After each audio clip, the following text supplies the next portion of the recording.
Hey everyone, welcome back to the College Algebra playlist. In the previous video, we took a look at inequalities, alright, and we showed that you can solve inequalities in a similar way to solving equations, right? You can use the additive and multiplicative properties of inequality to isolate the variable. Alright, so in this video, we're ready to move on to compound inequalities. Alright, so let's dive into it. Okay, here we go. Compound inequalities. A compound inequality includes two inequalities in one statement. All right, so that's a super simple definition. It's two inequalities that are happening at the same time, and we solve each of them. All right, so two types of compound inequalities exist. All right, first of all, there's and compound inequalities. All right, and they take the form x is greater than a and x is less than b. All right, which means that x is sandwiched here in between a and b. All right, so we can express an and compound inequality concisely like this, right? A is less than x is less than b. Okay, the meaning is that x must satisfy both conditions. All right, and the result is one interval on the number line. All right, the other type of compound inequality is or compound inequalities. All right, so they take the form x is less than a or x is greater than b. All right, and the meaning is that x can satisfy either condition. All right, the result is a union of two intervals on the number line. All right, so let's take a look at some examples. All right, here's an and compound inequality. All right, two inequalities joined together by the word and. That's all it is. All right, so we can write this concisely as negative 2 is less than x is less than 3. Okay, x is in between those two values. All right, so on the number line, here's what that looks like. Everything is shaded in between negative 2 and 3, and we have circles at negative 2 and 3 to indicate that they are not included in the solution set. All right, so x can be any number in this region here on this interval. Okay, let's look at the other type of compound inequality. All right, here we have x is less than negative 1 or x is greater than 2. All right, we can't write this concisely like this, all right, because we have two intervals that we're working with. All right, let's visualize this on a number line. X can be down here, right? Everything from negative infinity all the way up to negative 1 not included. Or it can be in this interval, right? 2 to positive infinity. All right? So that's the difference between and or compound inequalities. All right? And compound inequalities give us one interval, and or compound inequalities give us two intervals. Okay? So here are some questions we want to answer. How can we solve and compound inequalities? Also, how can we solve or compound inequalities? And finally, we want to know how we can express the solution set. All right? I want to do something that's a little goofy, and that is to answer the third question first. All right? Let's look at the ways to express the solution set first. All right? Here's a nice diagram for us where we can see set Biller notation, the number line, and interval notation. Okay? So these are three ways to express the solution set up here on this top row.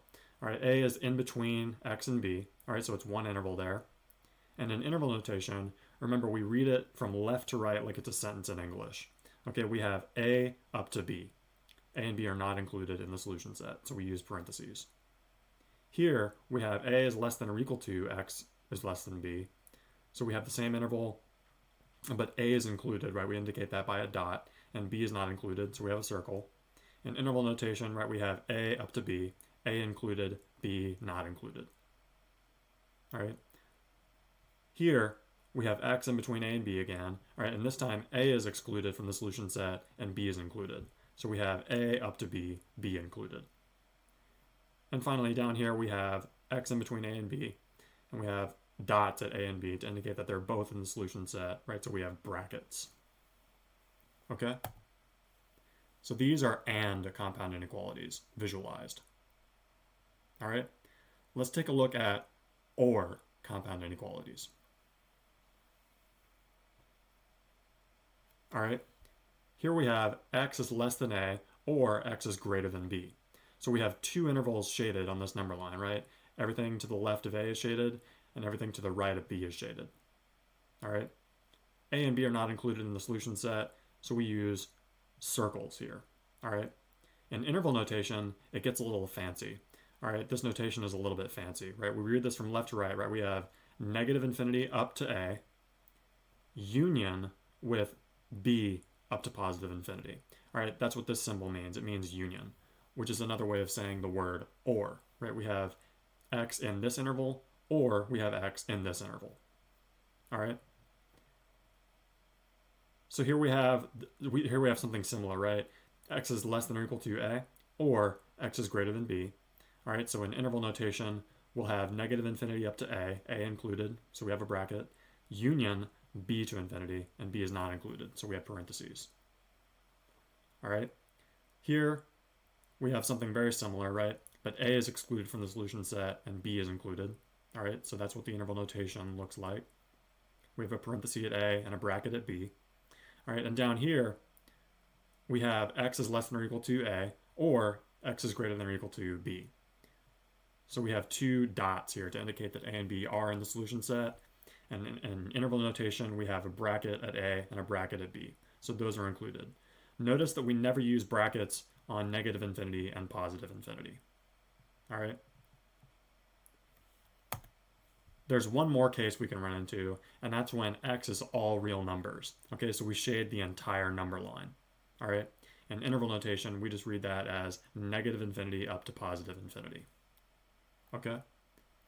So those are the ways that we can express the solution sets to and or compound inequalities. All right. Let's try an example. Here we want to solve this thing here. All right. And there are two strategies for doing so.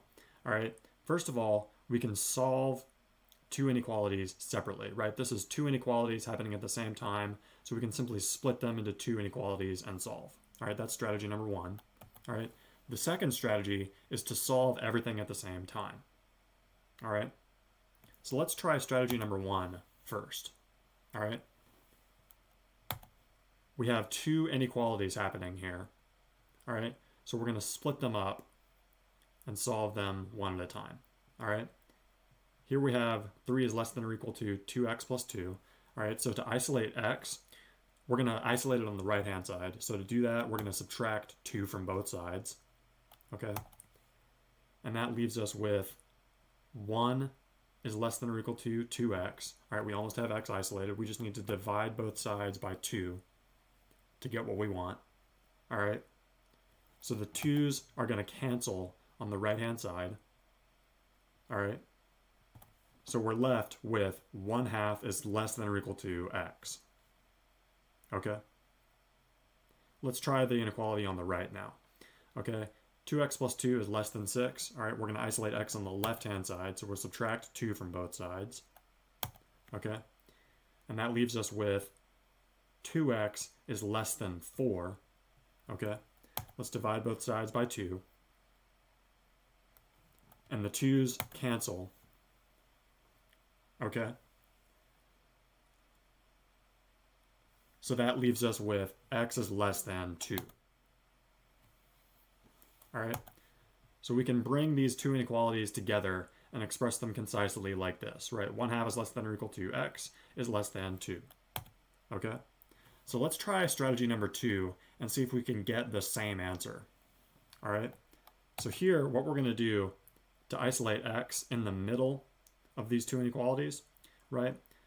We're going to subtract throughout by 2. All right, subtract throughout the compound inequality. All right, that leaves us with 1 is less than or equal to 2x is less than 4. Okay, so next we're going to divide throughout the compound inequality. All right, divide everything by 2.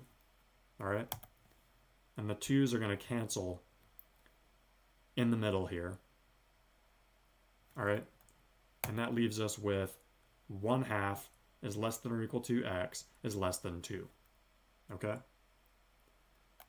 So we can visualize this solution set on the number line like this. All right, here's what it looks like. We have a dot at 1/2 because 1/2 is included, and we have a circle at 2 because 2 is not included.